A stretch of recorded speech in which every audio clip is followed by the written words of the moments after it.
Hallelujah, hallelujah. नीति वचन 28 अध्याय उसके 13 वचन में ऐसा लिखा है, जो अपने अपराध छिपा रखता है उसका कार्य सफल नहीं होता, परंतु जो उनको मान लेता है और छोड़ भी देता है उस पर दया की जाएगी। शैतान इंसान से छुप छुप कर पाप करवाता है।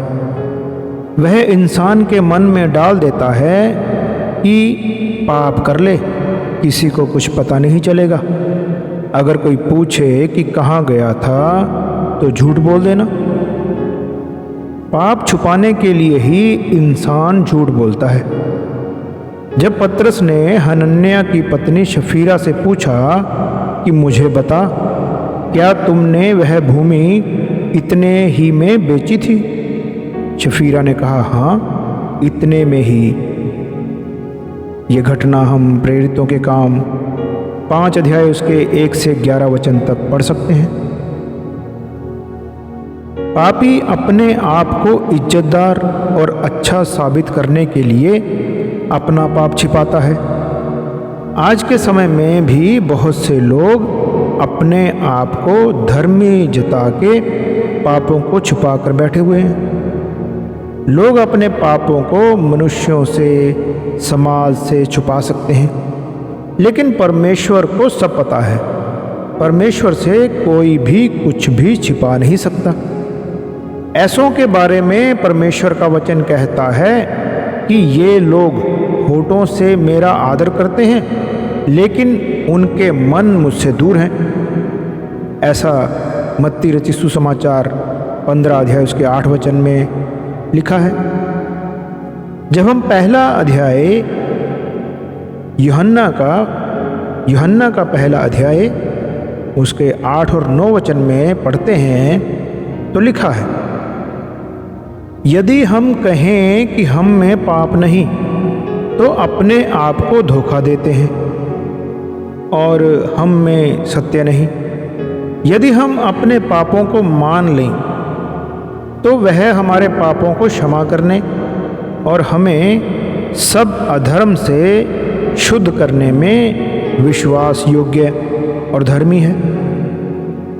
दुनिया में हर इंसान पापी है, लेकिन हमें अपने पापों को मानकर छोड़ देना चाहिए। हमें वादा करना है कि प्रभु आगे से पाप नहीं करेंगे। प्रभु, अब तक जाने अनजाने में जो भी पाप हुए उनको मान लेता हूँ और आगे से पाप नहीं करूँगा, पाप नहीं करूँगी। तो यीशु का लहू तुरंत उन पापों से शुद्ध करेगा।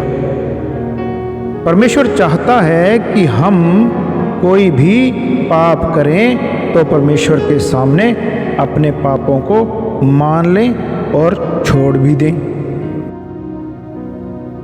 मान लीजिए मेरा लड़का जुआ खेलता है। एक दिन मैंने उसे जुआ खेलते देख लिया और बिना कुछ कहे घर आ गया।